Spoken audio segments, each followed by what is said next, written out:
गुरुर्ब्रह्मा गुरुर्विष्णू गुरुर्देवो महेश्वरा गुरुर्साक्षात् परब्रह्म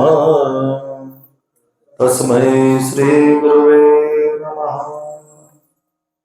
ब्रह्मानन्दं परमसुखदं केवलं ज्ञानमूर्ति द्वन्द्वातीतं गगनसदृशं तत्त्वमस्यादिलक्षणम्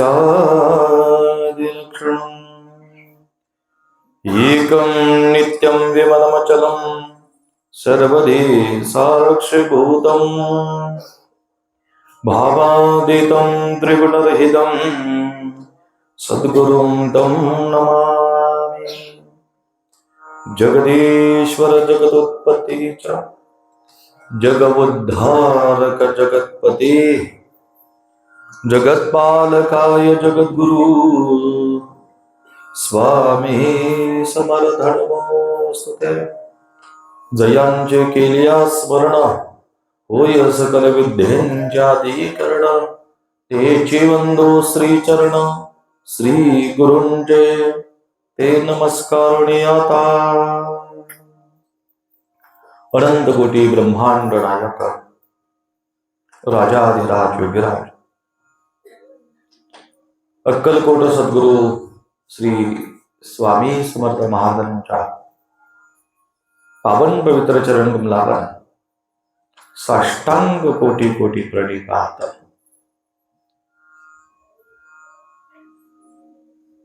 सद्गुरु महाराजांच्या या अमृतमय लीला सागरातून ज्ञानाचं अमृत प्रति गुरुवारी तुम्ही आम्ही सेवन करून परम भाग्यवान होत असतो। किंबहुना या भगवंताच्या लीला सेवनाने भक्ती प्रबल होत असते।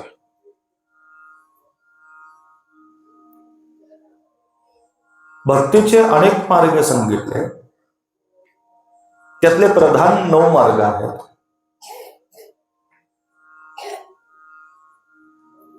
भक्तीच्या या 9 पायऱ्यांवर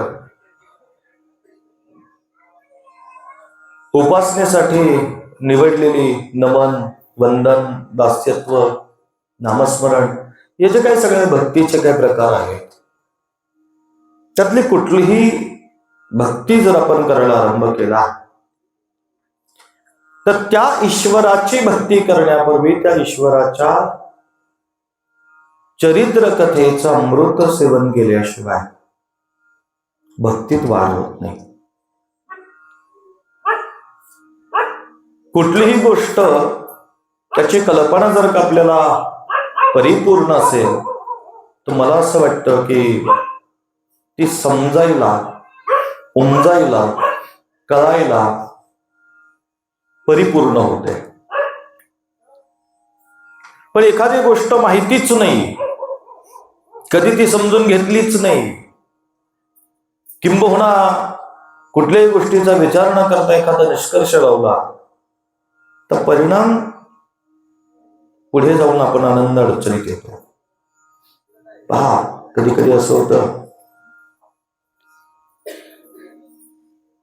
समोरचा माणूस अगदी दोघे जिवलग सखा असतात, मित्र असतात, एक क्षणभर त्याच्याशिवाय तो राहू शकत नाही।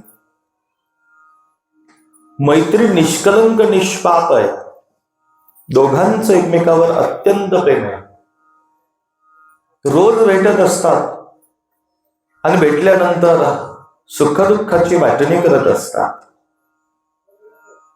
अचानक कधी कधी एखाद्या मित्राला काही कार्य पडतं आणि तो काही त्या दिवशी येत नाही, संवाद होत नाही, बोलत नाही, त्यावेळेस त्या मित्राची परिपूर्ण संकट किंवा त्याची अडचण, दुःख जाणून घेतल्याशिवाय समोरच्या एखाद्या माणसाने किंवा त्या मित्राने कुठलंही निष्कर्ष काढू नये। अन्यथा कधी कधी आपल्याकडून अशी काही चूक होऊन जाते की मग ती उणीव पुन्हा भरून येता येत नाही। बरेच लोकांचे संसार एकमेकाला न समजून घेतल्यामुळं उद्ध्वस्त झाले. बरेच लोकांच्या संसारामध्ये संवादच नाहीये.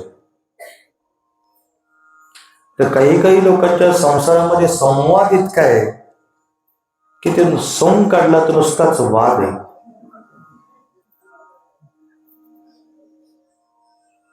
कुठंतरी काहीतरी कमी पडतंय, पण काय कमी पडतंय हे शोधणं त्या जातकाचं आद्य कर्तव्य असतं आणि आपण नेमकं तिथं चूक करतो. साधी गोष्ट असते, घडून साधीच जाते, पण त्याचा मात्र एवढा काही उहापोह केला जातो की आता जणू काही आता काय सर्व संपलंच इथपर्यंत भूमिका येतात. थोडं व्यावहारिक बोलतो आणि मग मुख्य विषयाकडे येतो.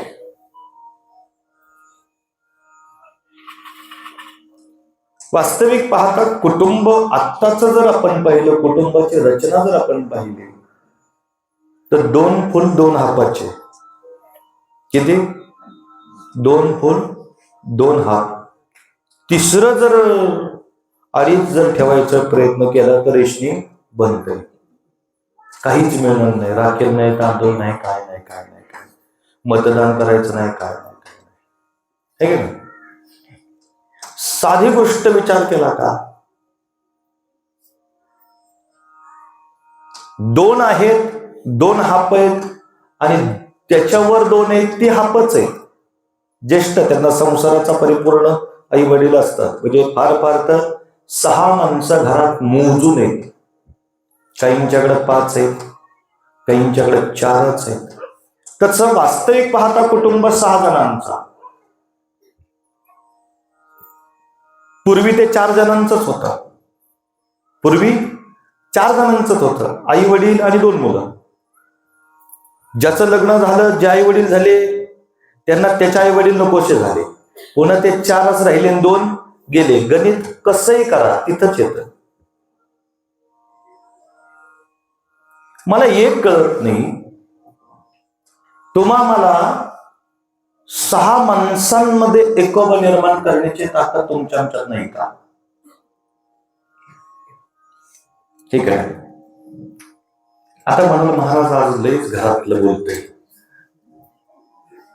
घरातल्याच माणसाने घरातल्या लोकांना नाही सांगायचं तर मग काय बाहेर जाऊन प्रवचन करू का? छोट्या छोट्या गोष्टी होतात. सुनबाई रात्री टीव्ही जास्त वेळ बघत बसली म्हणून सकाळी 9:30 उठली. बऱ्याच सुनबाई आता 9:30 शिवाय उठतच नाही. काय तर 10:30चा टाइमिंग. रविवार सुट्टी असेल तर मग बोलायचंच का नाही. 1:30लाच दुपारच्या बातम्यालाच उठणं वार्ता. आता गंमत अशी होते, ठीक आहे ती बाई माऊली म्हणते जाऊ दे, रात्रभर जरा थोडंसं झालं असं उशीर, 1 दिवस ती सासूबाई म्हणते जाऊ दे, काय हरकत नाही. मग दुसऱ्या दिवशी सुनबाईने सकाळी 5:30ला 6ला उठलं. सासू काही बोलत नाही म्हणून हिने 9:30चे 10:30 केली. ही चूकच आहे का नाही? आणि जर ती बाई बोलली की बाबा तुझ्या बायकोला समजून सांग जरा लवकर उठा, हे आपल्या घरात संस्कृती नाही, तर लेकाला राग यायचा काहीच करत नाही. पण लेकाच्या धमक नाही की तिला म्हणाव तू सकाळी लवकर उठ. म्हणावं ती उठून इष्टीने जर गेली, पुन्हा जर नाही आली तर 10:30 नाही, 11 नाही, काहीच नाही. बऱ्याच जणांच्या ज्या गेल्या 10:30 ते अजून आल्याच नाही. ही मात्र 5:30ला दिसली काढलंय. आली का? आता काय येत नाही, ती गेली. पोराचा संसार जगाचा व्हावा म्हणून माई माऊली होईल तेवढं दुःख सहन करत असते. जाऊ द्या. पण या सगळ्या प्रवासामध्ये जर एका प्रेमाने जर आपण स्वामी परिवारामध्ये एवढी लोक एकत्र आनंदाने राहू शकतो, पहा, या स्वामी परिवारामध्ये आपण जर का एवढी लोक आनंदी राहू शकतो, तर घरात 4-5 लोक का सुखी राहू शकत नाही? त्याचं कारण सांगू. इथं आल्याने गोड गोड बोलायचं आणि घरी गेल्यावर रुसायचं. इथं आल्याने गोड गोड बोलायचं आणि घरी गेल्याने रुसायचं. आणि त्याचा परिणाम घर आपलं फुटत चाललं, याच्याकडं कोणाचे लक्ष राहिलं नाही. काही गोष्टी त्या तुम्हाला समजून घेतल्या तर ते सुखरूप होत असतं. सुखरूप काय आहे? संसार आहे तर परमार्थ आहे? परमार्थ सुखरूप आहे. सुखरूप ऐसा तुझा कोणी सांगा, माझा पांडुरंगाचा रेखा कोण. सुखरूप भगवंत आहे. आणि अशा या भगवंताला, सुखरूप भगवंताच्या चरणावर एकनिष्ठ होत असताना, भक्ती करत असताना, त्याच्या चरणावर श्रद्धा ठेवत असताना, आपल्या सद्गुरूंनी काही विचार तुम्हाला दिलेले असतात, ते विचार घेऊन पुढे गेलो तर जीवन सुखी होतं. मी नेहमी सांगत असतो, गुरु असेल, सद्गुरू असेल, परात्पर गुरु असेल, देह त्याचा गौण आहे. देहाला परमार्थामध्ये सुद्धा शून्यच किंमत आहे. पण सद्गुरूंचे जे काही अमृतमय विचारधारणा आहे, तो जो काही चैतन्य स्रोत आहे, तो जर तुम्ही आम्ही पुढे घेऊन गेलो तर खऱ्या अर्थाने सुखी आणि गुरु सद्गुरूंचं ध्येय गाठल्याशिवाय आपल्याला समाधान प्राप्त होणार नाही. मग महाराजांनी काय सांगितलं? महाराजांनी तुम्हाला मुखामधून सद्गुरूंच्या अनेक अमृतमय वाक्य केली की निश्चिंत राहा, भिवू नकोस, मी तुझ्या पाठीशी. अमृत संजीवनी वाक्य सांगितले. शेत दिले, पिकवून खा. आता कुठलं शेत दिले? 10-5 एकर दिले का तुम्हाला? नाही. पण कितीतरी एकर कमवू शकाल असं 2.5 हाताचं एक शेत दिलेले. आणि या शेतामध्ये पिकवायचंय काय? आणि त्या शेतामध्ये उगवलेले जे काही तृण आहे, ते तृण काढल्याशिवाय मनावरचा ताण जात नाही. आणि ते तृण म्हणजे काम, क्रोध, मद, मत्सर, अहंकार, लोभ. हे 6 जणांचं तृण आहे शरीरामध्ये. आणि हे जास्त दिवसेंदिवस वाढत चाललंय, म्हणून मनावर ताण येतो. आणि ताण आले की कुठला आजार होतो माहितीये का? डॉक्टरकडे जा, सगळे रिपोर्ट नॉर्मल. काय होतंय? लय कसं तरी होतंय. कसं तरी होतंय. हा आजार एक नवीन आलाय. कसं होतंय काय माहित नाही, पण लय महाराज कसं तरी होतंय. काय त्या डॉक्टरने करायचं पदवी घेऊन?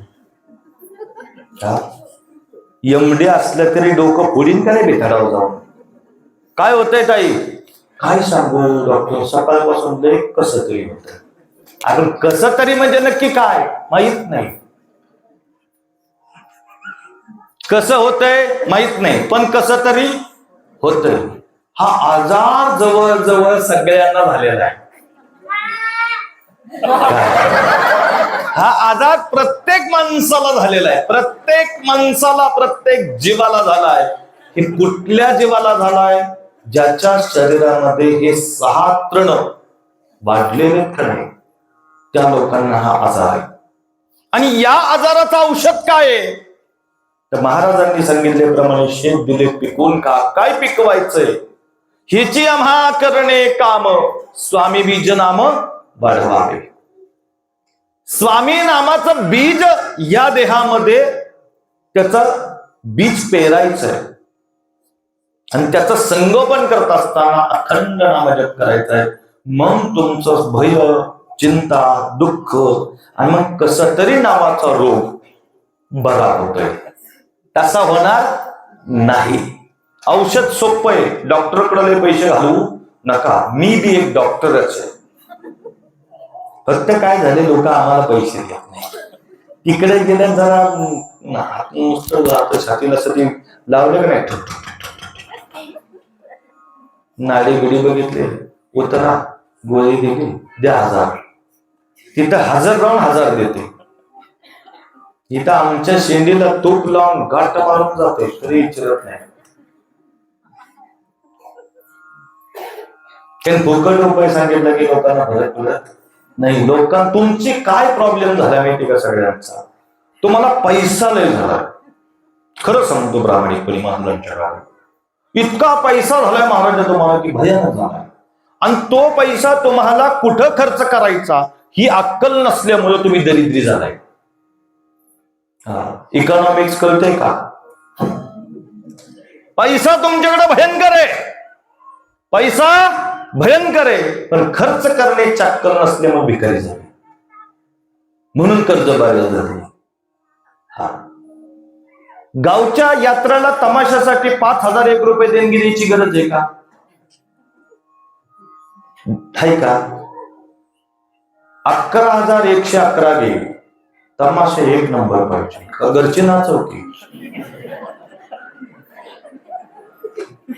आणि मागच्या 2 महिन्यापासून मी वराडतोय, आता रथ बनवायचं काम आपल्याला. ही रथ येतात, रथाकडे बघतात, हे रथ निघून गेला की जयद्रपत भेटतच नाही. आता कळलं का काय अडचण आहे तुमची? तुम्ही एकदा 1000 रुपये रथाला देऊन बघा, नाही महिन्यात 5000 रुपये फायदा झाला तर गादी बसायचो नाही. देऊन तर बघा तुम्ही. पाटील पार्थे 10,000 दे, हा आपोआप होते. पण काय झालंय, जिथं द्यायचं, जिथं दान करायचे तिथं माणसं दान करत नाही, जिथं नको तिथं दान करत असतात. आणि त्याचा परिणाम म्हणजे खर्च सुद्धा आपलं मॅनेजमेंट संसारातलं किती छान पाहिजे. माणसाला जगायला आणि सुखी राहायला वास्तविक पाहता काहीच लागत नाही. प्रेमाचे 2 शब्द, घरातल्या सौभाग्यवतीने अर्धी भाकरी जरी केली, घरात काही जरी नसलं तर त्या अर्धीची कोर जरी उभयंता जोडीली प्रेमाने खाल्ली तरी पोट भरते. पण खोटी प्रतिष्ठा जपण्याच्या हेतूने, गाड्या घोडं श्रीमंती खोटी दाखवण्याच्या हेतूने जे तुम्ही आम्ही जी वाटचाल जी चालू आहे ना, ही अधोगतीला घेऊन चालणारी वाटचाल, लक्षात ठेवा. ती अधोगतीला घेऊन चालणार आहे. आज तुमच्याकडे 4 व्हीलर आहे आणि इथल्या इथं जायचंय, नाही लोक काय म्हणतात, गाडी असून चालत चालला, मग दवायला 4 व्हीलर घेऊन जातो आणि जातात लोक. दूध घालायला ते तिकडच, किटली तिकडं, गडी तिकडं, दूध तिकडं, सगळं. थोडा खर्च आपण कसा वाचवायचा, इकॉनॉमिक्स तुमच्या लक्षात आलं पाहिजे. तेव्हा कुठंतरी तुमच्या संसारातल्या सगळ्या गोष्टी परिपूर्ण होतात. पण सगळं असून सुद्धा वाया घालवायचं आणि सगळं संपल्यानंतर देवाचा दावा करायचा. देवाने सांगितलं होतं का तुम्हाला अपव्यय पैशाचा करायला? संसारातल्या काही गोष्टी जपल्या पाहिजेत. जर महाराजा 500 रुपयाच्या कपड्याने जर का तुमचं सगळं अंग झाकत असेल, तिथं 5,000 रुपये खर्च करायची गरज अजिबात नाही. 500 रुपयाच्या साडीने जर का तुमची लज्जा रक्षण करत असेल तर 5,000च्या साडीचा टास नाही. पण आम्हाला मॅचिंगची सवय लागली. नखपालिश ज्या रंगाची त्या रंगाचा सॉक्स, त्या रंगाची साडी त्या रंगाचा ब्लाउज, त्या रंगाचा मेकअप, त्या आलं काय येड्यागत करते. तू सुधर ना, म्हणजे ही कुठंतरी सुधर, 2 पैसे शिल्लक राहते. मॅचिंग पाय त्याची फिक्सिंग झाली मॅच, कवर ती बॅटिंग करल इकडे तिकडे जाऊन. जर ती म्हणली काय नाही बाबा महाराज तुमचा ऐकलं, आणि जी महिन्याला जो खर्च होत होता तो बाजूला ठेवला, पोरांची फी बागत तुमच्या मेकअप मध्ये. हो, खोटं सांगत नाही. भगवंताने तुम्हाला ओरिजिनल चेहरा खूप सुंदर दिलेला आहे, आणि चेहऱ्यावरच सगळ्यात सुंदर जर काही असेल ना ब्युटी पार्लर मधला, तर हास्य नावाचं एक साधन आहे. ते चेहऱ्यावर घेतलं नाही आपोआप मनुष्य सुंदर दिसतो, त्याला रंगवायची गरजच नाही. काय ती रंगपेटी किती ब्रश त्याच्यात, एवढं ब्रश आता म्हणलं का बिल्डिंग रंगवायची का? हे बारका त्याच्यावर पुन्हा बारका पुन्हा कापूस.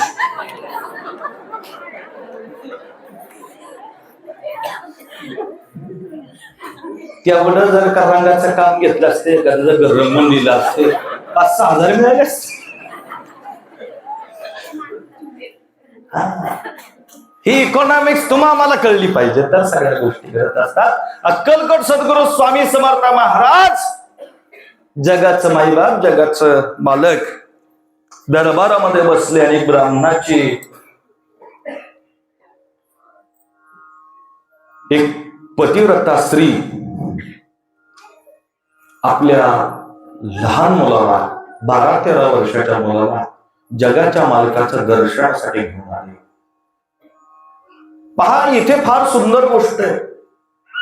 साधूच्या दर्शनासाठी, संतांच्या दर्शनासाठी, सद्गुरूच्या दर्शनासाठी तुम्ही आम्ही आपल्या घरातल्या सहकुटुंब सहपरिवार गेलंच पाहिजे. महाराजा त्या ब्राह्मणाच्या स्त्रीवर एवढं मोठं संकट कोसळलं की पती परमेश्वराचं निधन झालं आणि 12 वर्षाचं लेकरू 8 वर्षाला त्याची मुंज केली आणि ज्या दिवशी उपनयन केलं त्या दिवशी त्याची दृष्टी गेली, अंधळा झाला ते. महाराजा आता सांभाळणार कोण आहे? दृष्टी गेली बाळाची. एक संघ सदृढ बाळ सांभाळायला काही काय नको नको होत. मी त्या मातेला त्या चरणावर साष्टांग कोटी कोटी प्रणिपात करत की कोणालाच अपंगत्व येऊ नये, पण ज्यांना आलंय त्यांना सांभाळायला त्या माई माऊली जी आहे तिचं खरंच कराल तेवढं कौतिक कमी आहे. लेकुराचे हित आहे माऊलीचे चित्त, ऐसी कळवल्याची जाती करी लाभावी न प्रीत.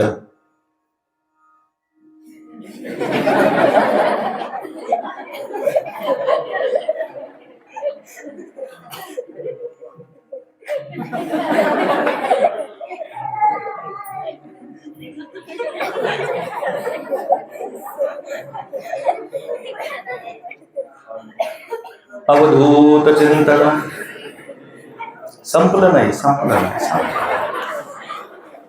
मध्ये मध्ये नामस्मरण करा. त्याचं तुम्हाला वाटतं बरं झालं आज लवकरच होत असं सोडत नसतो. जगाच्या मालक आहेत, कनवाळू कृपाळू आहेत. आणि त्या ब्राह्मणाच्या स्त्रीला लक्षात आलं की आता जर का कोणाला शरण जायचं असेल तर अक्कलकोट सद्गुरू प्रत्यक्ष दत्त महाराज त्यांना शरण गेल्याशिवाय आता आपण तरुण जाऊ शकत नाही.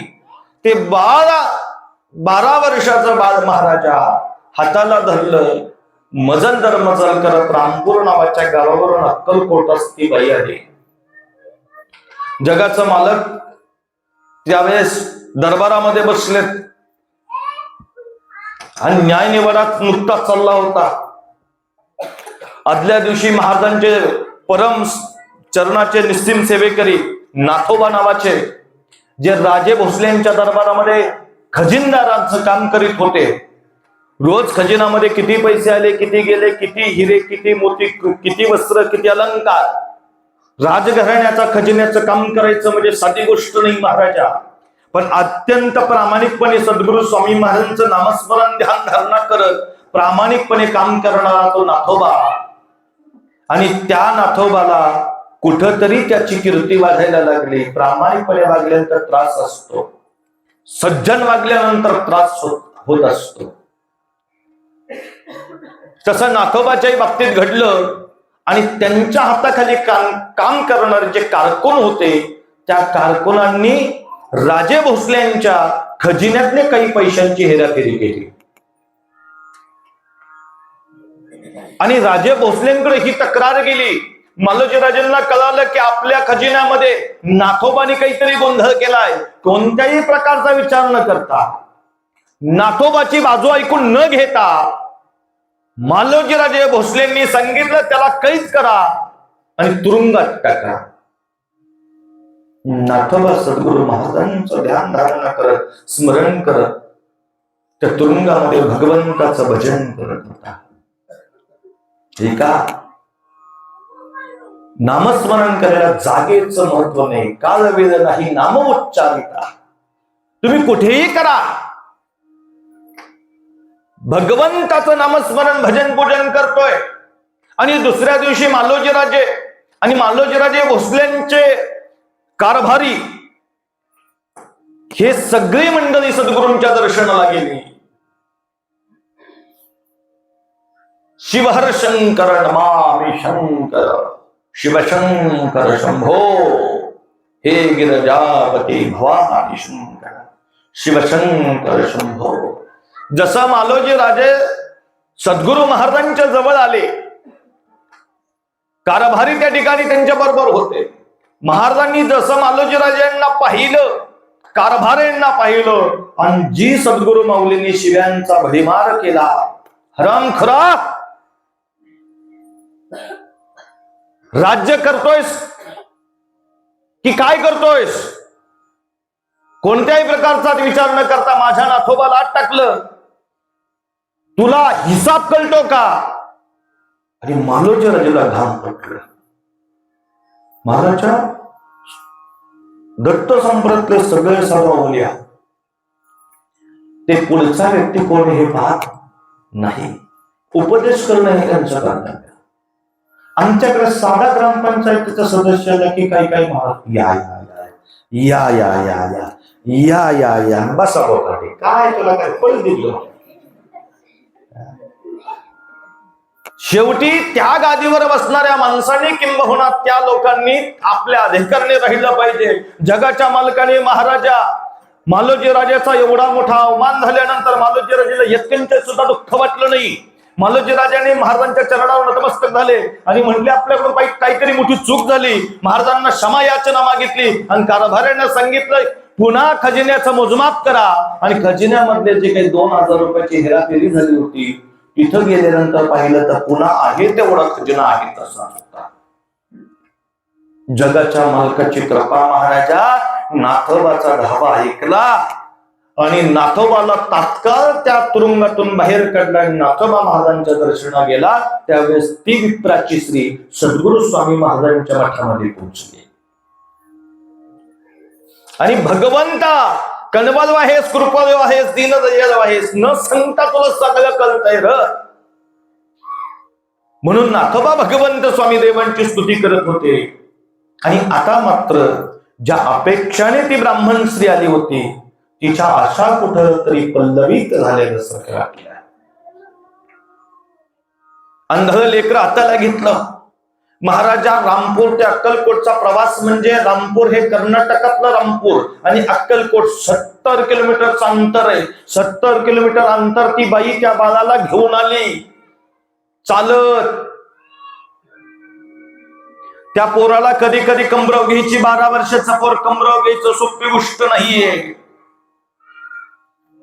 कधी कधी चालवत न्यायचं. त्या बाळाची महाराजा अवस्था, त्याच्या संपूर्ण पायातून सगळ्या नखातून रक्त प्रवाह वाहत होता. गुडघे फुटले होते, सगळ्या अंगाला मातीची धूळ लागली होती. आणि या अवस्थेमध्ये ते लेकरू महाराजांच्या चरणावर घेऊन आले. मालक, तुमची फार कीर्ती ऐकली. आपण प्रत्यक्ष दत्तप्रभू आहात, ह्या ब्रह्मांडाचे चालक आहात, या ब्रह्मांडाचे मालक आहात.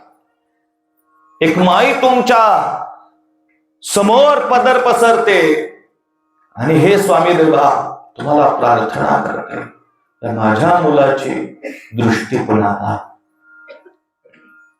उपनयन संस्काराच्या दिवशी उपनयनाच्या अत्यंत महत्वाच्या ज्ञानाचा डोळा प्राप्त होतो म्हणून उपनयन केलं जातं. महाराजा उपनयन संस्कारासाठी काशीचे ब्राह्मण आल्यात. ज्ञानाचा 3रा डोळा माझ्या मुलाला प्राप्त होईल म्हणून मोठा आनंद उत्सव चालू केला. ज्ञानाचा महाराजा डोळा बाजूला सोडा आहे ही दोन्ही डोळ्याची दृष्टीहीन झाला. का असं झालं? कशामुळे झालं? आता मात्र तुम्ही एकमेव माझे आशा आहात. कनवालू कृपालू भगवंत स्वामी देवा, तुमच्या चरणावर प्रार्थना करते की माझ्या लेकराला तुम्हाला पाहण्यासाठी कळणार दृष्टी द्या. काय गोड मागितलं? काय गोड मागितलंय? माझ्या मुलाला तुम्हाला पाहण्याची तीव्र इच्छा आहे. ते माझं बाळ मला म्हणतंय, अक्कलकोट मधला आई देव कसा दिसतो, काय देवाचं रूप असेल, आणि मी अंधळा दरिद्री अभाग्यवान की मला त्या देवाचं दर्शन होत नाही. अट्टहास करते गेली 3 महिन्यापासून महाराजा, मला अक्कलकोटचा देव पाहायचा आहे. आता तरी त्याची इच्छा त्या लेकराची पूर्ण करा. महाराजांनी त्याची सगळी कथा ऐकून घेतली. महाराज मांडी घालून बसले. शिवहर शंकर नमामि शंकर शिवशंकर शंभो. अंधळा बसा. तू तू तू तुझ्यामुळे हे सगळं कर्म झालंय. 5 राक्षस येतील आता इथे इथे. मग त्या 5 राक्षसांचा हा अंधळा तुझा मुलगा वध करेल. वध करेल. शिवहर शंकर नमामि शंकर शिवशंकर शंभो. जगाच्या मालकाची वाणी ऐकली. त्या विप्राच्या स्त्रीला काही करावं, काय बोलावं, काही सुचेना. सोदरपा महाराजांनी तिच्या जवळ येऊन सांगितलं, माई चिकड नका, तुम्ही इथे बसा. आणि त्या अंधारा बरोबर महाराजांच्या पायाच्या चरणाशी जवळ बसले. 5 विद्वान ब्राह्मण काशीवर आलेले. 4 वेद 18 पुराण 6 शास्त्र पाठ मुखोद्गत आहे. अहंकार युक्त अशा ब्राह्मणाने, त्या विद्वान ब्राह्मणाने महाराजांच्या दरबारामध्ये आले आणि भगवंताकडे स्वामी देवाकडे पाहून साधा नमस्कार सुरू केला. विनाश काते विपरीत बुद्धी. कशाचा अहंकार असावा महाराजा? कशाचा? ज्ञानाचा अजिबातच नसावा. त्या 4 ब्राह्मणांना असं वाटत होतं की दक्षिणेकडून उत्तरेपर्यंत ज्या ज्या ठिकाणी आम्ही गेलो त्या ठिकाणी विजयपत्र प्राप्त केलं. आतापर्यंत आमच्याबरोबर शास्त्राचा वाद करणारा कोणी जन्माला आलाच नाही. 4 वेद 18 पुराण 6 शास्त्र उपशास्त्र उपनिषद सगळे काही त्यांना मुखोद्गत होती. आणि त्याचा अहंकार त्या 5 ब्राह्मणांना. आणि प्रत्येक गावामध्ये जाऊन प्रत्येक ब्राह्मणांबरोबर शास्त्राचा वाद करायचे आणि हरल्यानंतर विजयपत्र लिहून घ्यायचे. असे विजयपत्र गोळा करत करत महाराजात ते गावात अक्कलकोट मध्ये आल्यानंतर त्यांच्याकडे 5 बैलगाड्या भरून विजयपत्राच्या त्या बैलगाड्या समवेत ही सगळी मंडळी पालखीत बसून जगाच्या मालकाच्या द्वारात आले. पालखीतून उतरले. त्यांच्या सेवेकऱ्यांनी आसन लावली. त्या आसनावर हे 5 ब्राह्मण विराजमान झाले आणि महाराजांबरोबर उद्धट बोलू लागले. आपण संन्यासी, आपण हंस परमहंस ऋषी मुनी किम संन्यासम. अनेक प्रकारचे नानाविध प्रकारचे धर्मातल्या शास्त्रातले प्रश्न विचारायला जगाच्या मालकाला सुरुवात केली. आमच्या मालकाने शब्द बोलले नाहीत. अंधाला पोरग शेजारी बसले. त्याच्यावर बोलायला सुरुवात केली. बाळा, 5 राक्षसांचा वध करायचे. ते राक्षस आले. ते 5 राक्षस आले. महाराज, आम्ही कसं वध करावा? कोट्यान कोटी मी अपराधी दीनदुबळा महापातकी अनाथांची तू ग स्वामी मागली. तुम्हा विना आम्हा स्वामी कोण टाकणार तुझ्या विना? मला ज्ञान माहित नाही. मला वेदाचा अर्थ माहित नाही. मला कोणत्याही प्रकारचं ज्ञान नसताना मी त्यांच्यावर शास्त्राचा वाद कसा करावा? हे कनवालू कृपालू, मी हे कृत्य करू शकत नाही. मी पाहिलं, त्यांची कीर्ती ऐकली. दक्षिणेकडून उत्तरेपर्यंत 5 बैलगाड्या भरून त्यांच्याकडे विजयपत्र आहे. मला कसलंच ज्ञान नाही. मी मूढ आहे. मी अंध आहे, मी मतिमंद आहे, मी गतिहीन आहे, मी त्यांच्यावर काय वाद करणार? जगाच्या मालकाने स्वतःच्या गळ्यातली माल काढली. शिवहर शंकर नमामि शंकर, शिवशंकर शंभो. त्या अंधाऱ्या मुलाच्या गळ्यात माल घातली, 2 झेंडूची फुलं घेतली आणि त्याच्या डोळ्याला लावली. ज्या क्षणी डोळ्याला लावली त्या क्षणी भगवंत स्वामी देवांची कृपा झाली आणि अंधारापणा जो होता तो निघून गेला आणि ज्ञान चक्षुदृष्टी प्राप्त झाली. शास्त्राचा वाद करायला बसले. शास्त्राचा वाद म्हणजे फार अवघड असतो महाराजा. मराठीत एक वाद सांगतो, मराठीतला एक वाद सांगतो म्हणजे तुमच्या लक्षात येईल शास्त्राचा वाद काय असतो. शास्त्राच्या वादात मारामारी करायची नसते. शास्त्राच्या वादामध्ये पुढच्या माणसाने, त्या विद्वान ब्राह्मणाने एक संदर्भ शास्त्रासहित द्यायचा आणि त्याच्याबरोबर त्याचं वेदाचं प्रमाण द्यायचं आणि त्याचा प्रमाण बरोबर दुसऱ्या जे काही गुरुजी आहेत त्यांनी द्यायचं. असा वाद असतात. जसं उदाहरणार्थ मराठीत एक वादातला विषय सांगतो. जगाची जगज्जननी प्रत्यक्ष महाकालीचा अवतार मंढर देवी कालूबाई. पौष पौर्णिमेचा दिवस आहे. अवघा महाराष्ट्र, कर्नाटक, तेलंगणातील संपूर्ण लोक भाव अत्यंत करणारे जगाच्या माईमाऊलीचं दर्शन करायला मंढर देवी गडावर गेल्या.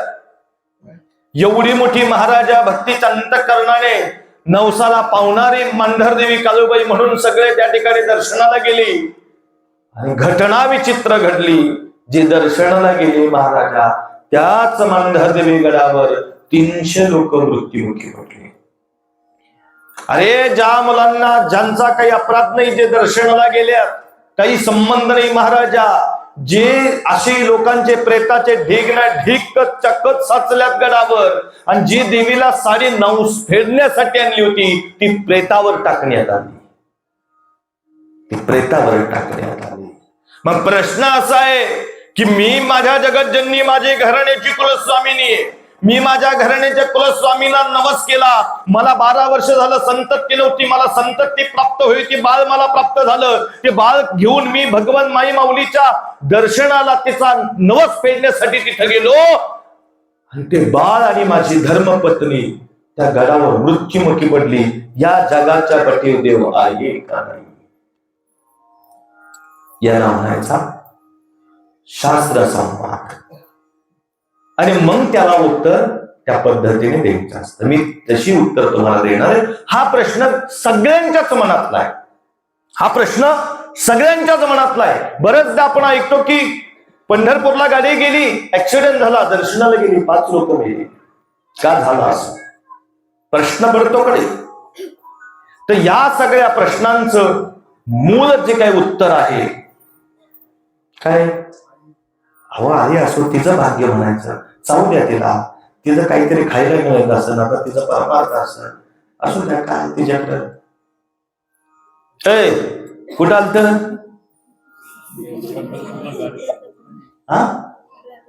काय मग तो अजून मागायचे. महाराजा झालं बाबा. हे सगळ्या शास्त्राचा वाद करायला ही 5 पंडित त्या ठिकाणी बसल्या आणि त्या अंधाऱ्याला भगवंत स्वामी देवांची कृपा झाली. डोळ्याला झेंडूची फुलं लावली, दृष्टी प्राप्त झाली. महाराजा जशी दृष्टी प्राप्त झाली, गळ्यातली रुद्राक्षाची माल त्या अंधाऱ्या मुलाच्या गळ्यात घातली आणि शास्त्राला वादाला सुरुवात झाली. इतका वाद त्या शास्त्राकरांचा बरोबर त्या अंधाऱ्या मुलाने करावा. 6 तास चर्चा रंगली. किती? 6 तास चर्चा रंगली आणि 6 तासानंतर हे 5 ब्राह्मण पराजित झाले. 5 ब्राह्मण पराजित झाले. साधी गोष्ट महाराज सांगतो. कोण होता अंधारा मुलगा? 12 वर्षाचा पोरगा आहे, कितीच ज्ञान असेल. आणि एका बाजूला 5 बैलगाडी भरून विजयपत्र घेऊन आलेले ब्राह्मण आहेत, विद्वान आहेत काशीचे. हे सामर्थ्य कुणामुळे प्राप्त झालं? सद्गुरु सारेखा असता पाठीरा काही इतरांचा लेखा कोण करे. सद्गुरूंची कृपा असेल, स्वामी महाराजांची कृपा असेल तर अंधाऱ्याला सुद्धा दृष्टी मिळाली. अशक्य ही शक्य करतील स्वामी. कितीतरी भावार्थ या कथेतून सुंदर मिळत असतो.